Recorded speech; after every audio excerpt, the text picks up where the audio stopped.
Let's mark our anniversary with an adventure, I suggested to my hardworking husband. He deserved a break, and I was eager to indulge us both. For our first anniversary, I spared no expense, booking us a lavish room in a celebrity-frequented luxury hotel. It was a gesture aimed solely at bringing joy to my husband's heart, yet little did I know it would set the stage for everything that followed. Let's rewind a year back. At 28, I found myself married to Logan at 26 without the traditional dating preamble. Ours was what you might call a zero-day marriage. We crossed paths on a dating app, a decision I made impulsively one tipsy evening. Initially skeptical of the digital dating world, I found myself drawn in by its tales of the unknown, fueled by lingering drinks and curiosity. Amidst a sea of conversations that often fizzled out, Logan stood out. After a month of daily exchanges, we agreed to meet, and from the moment we did, it felt like reconnecting with an old friend. On our first meeting, Logan proposed the idea of dating with marriage in mind, and despite my reservations, I went along with it. It was swift, perhaps too swift, but there was an undeniable pull between us. Before long, we were arranging family meetings, caught up in the whirlwind of our budding relationship. Looking back, I see now the signs I missed, the subtle cues that hinted at what was to come. As we gathered for the family meeting at Logan's home, his excitement was palpable. "Mom, I've brought home my future wife," he announced proudly. Though I felt a twinge of self-consciousness, his mother Grace and sister Lily matched his enthusiasm, setting the stage for the next chapter of our story. As we exchanged pleasantries, Grace warmly greeted me, dispelling any formality. "Let's drop the formalities," she said with a smile.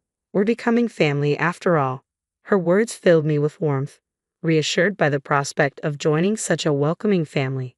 The tension dissolved instantly, replaced by a sense of familiarity that made it seem as though we'd known each other for years. Just as I was basking in the newfound ease, Lily posed an unexpected question.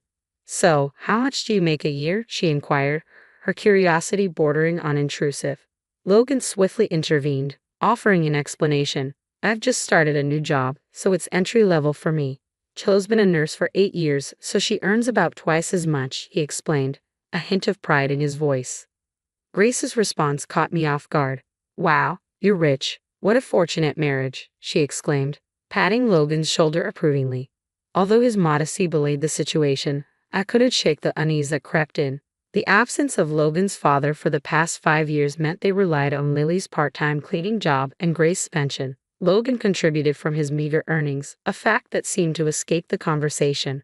Then came the question of our living arrangements. "Where will you live?" Grace inquired, her curiosity tinged with expectation. "We have a condo," I replied, admitting I'd bought it last year, never anticipating marriage. Lily's response veered towards surprise and a hint of envy. "You own a condo. Must be nice," she remarked, a subtle suggestion of newfound wealth. I hastened to clarify, emphasizing that I financed it myself and that the mortgage wasn't significantly different from renting. Grace's tone shifted, expressing reliance and a hint of expectation. "We'll be counting on you from now on," she stated, alluding to potential future assistance. The notion of sharing as a family left me unsettled, but I chose to defer the discomfort for another time.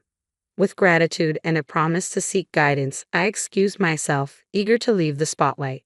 Our aversion to being the center of attention led us to forego a grand wedding ceremony, opting instead for a simple paperwork filing, a decision influenced by my demanding job.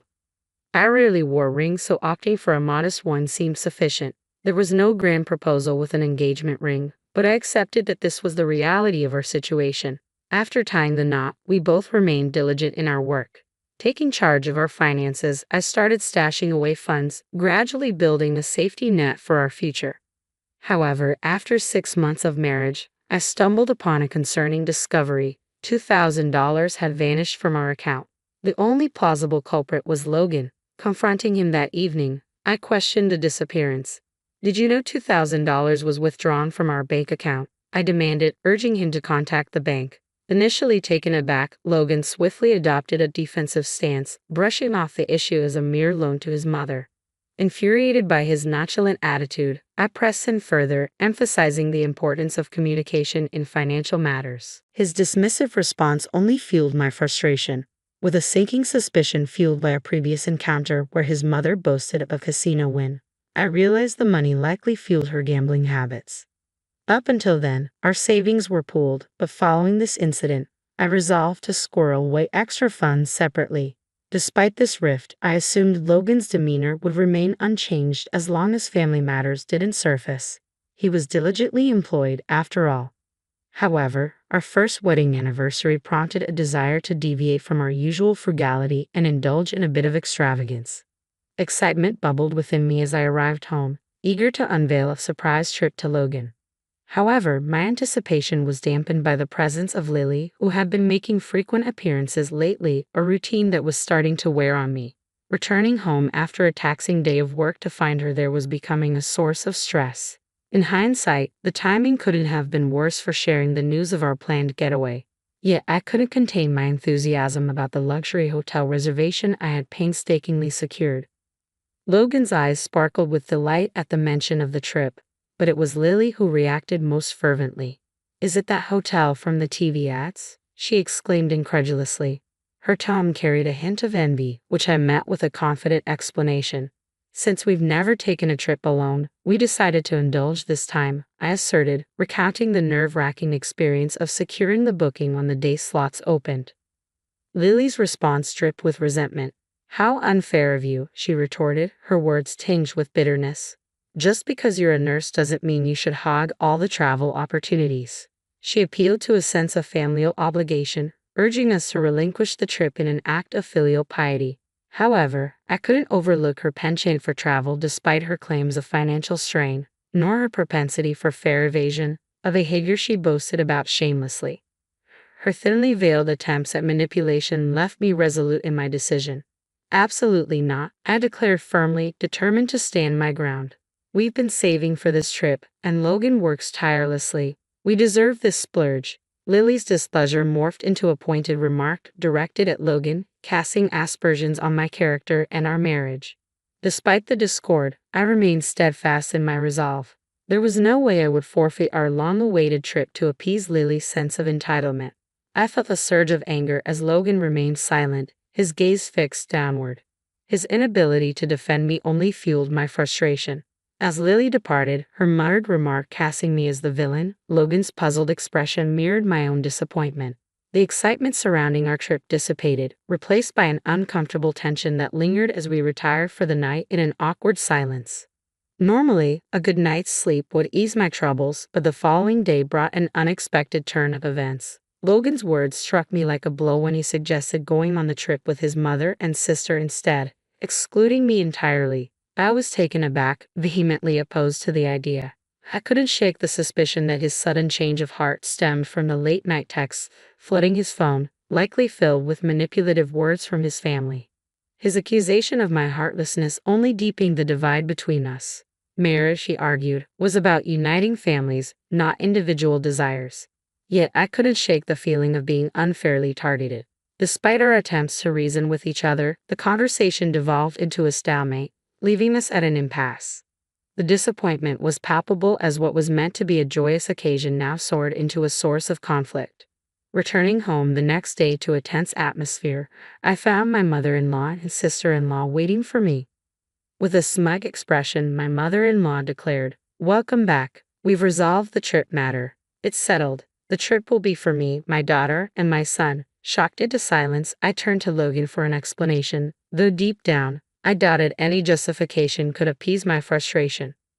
Logan's response only fueled my disbelief. "It's as my mom said," he explained. "I shared our recent issues with her, and she proposed this solution. I'm going, you're staying. That's final." Outraged by the lack of consideration, I finally lost my temper, demanding an explanation for their irrational decision. But Logan's reply was laced with venomous words, his anger boiling over. He belittled my profession and reduced me to a mere source of income, revealing a side of him I had never seen before. His psychological abuse cut deep, leaving me feeling foolish for the efforts I had invested in our relationship thus far. Witnessing the altercation, my sister-in-law interjected, urging us to make amends and join them on the trip. But the thought of acquiescing to their unreasonable demands was too much to bear. I couldn't tolerate Logan's dependency on his mother and sister any longer. I've reached a point where I realize I don't need to hold on to affection for Logan or his family anymore. My once warm feelings have cooled to the point where it feels like I've been living in a dream. The idea of going on a trip with someone I've grown to dislike so intensely is unbearable. If his family holds such significance for him, then perhaps it's time to end our relationship. Let's proceed with the divorce, just as I suggested. It seems like the only logical solution to this impasse. Logan agrees, albeit with a hint of relief, suggesting we discuss it further after the trip. For now, he insists, the trip must take precedence. Feeling defeated, I reluctantly concede, allowing his family to have their way. When I inform Logan of my decision, he's quick to express his gratitude, assuring me he'll buy me a souvenir and even suggesting I might want some time alone to relax. His cheerful demeanor grates on me, but I've resolved to see this through. Taking matters into my own hands, I arranged for the hotel reservation to be changed to Logan's name and adjusted to accommodate a party of 3. On the day of their departure, I take the day off to see them off, observing their excitement with a mixture of resignation and amusement. Their overly packed suitcases for a one-night trip draw a chuckle from me as they set off. With them gone, I'm left with a newfound sense of purpose. Over the next 2 days, I embark on a life-changing task, relocating all of Logan's belongings to a rented storage unit. As a minimalist, I don't have much to pack up, but the process keeps me busy and focused on the fresh start that lies ahead. With the help of a friend from work, we swiftly complete the task in less than 2 hours. Now, there's no reason for Logan to return. This condo, purchased in my name when I was single, will remain a sanctuary from him. The locksmith I've arranged arrives promptly, ensuring that Logan is permanently barred from entering the premises. Additionally, I've sought legal advice from a lawyer named Mason regarding the divorce proceedings. Armed with audio evidence of the psychological abuse I endured, Mason assures me of a guaranteed victory and offers to represent me. Relieved to have someone else handle the divorce talks, I focus on tying up loose ends. Meanwhile, Logan and his family are under the mistaken impression that the hotel stay is prepaid, unaware that I had only made reservations. As a gesture for our anniversary, I had even arranged for a fancy cake and champagne, intending to surprise him. However, all expenses were to be settled at checkout. As anticipated, my phone buzzes incessantly around checkout time, but I ignore the calls with a sense of satisfaction. I can only imagine their shock when confronted with the hefty bill at the hotel. True to my expectations, I end up in police custody, unable to pay. Washing my hands of the situation, I send the divorce papers and the key to the storage unit containing Logan's belongings to his family home. With Logan and his family out of the picture, my condo returns to its peaceful state. I had prepared for the inevitable contestation of the divorce, with Mason handling everything on my behalf. Despite their financial struggles, Logan's family manages to scrape together enough money to secure their release. However, upon their return, their aggression leads to police intervention. Given the ongoing divorce mediation due to Logan's psychological abuse, he is slapped with a restraining order. Unable to afford a legal battle, his family quickly agrees to the divorce, bringing closure to the tumultuous chapter of my life. In the divorce proceedings, I assert my right to compensation for the psychological abuse endured during our marriage.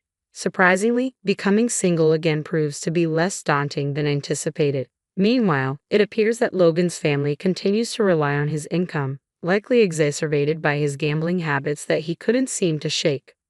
Logan's own employment instability becomes evident as he struggles to hold down a job, often calling in sick or even quitting impulsively. Despite my concerns about his behavior, he dismisses them, citing mental health issues. However, his inability to maintain steady employment leads to financial strain for his family. His sister's unemployment adds to their financial woes, and their refusal of welfare assistance only compounds their debt. To make matters worse, I've noticed suspicious characters lurking around their home, adding a sense of unease to their already turbulent situation. In contrast, my life post-divorce is remarkably stress-free. Flourishing in my career, I've even been promoted to supervisor, a role that I relish despite its challenges. With only myself to care for, I find I can cut corners on household chores, allowing me more time to focus on my own well-being. Though I hadn't planned on dating for a while, I found companionship with Caleb, a doctor who had been a supportive confidant before my marriage. Unlike my ex-husband, Caleb is both financially and emotionally stable. Still, I approach the idea of marriage cautiously now, mindful of the lessons learned from my past. Reflecting on my journey, I can't help but feel a sense of gratitude for the unexpected turn of events. In hindsight, I'm thankful that they took that ill-fated trip, unwittingly freeing me from a toxic situation.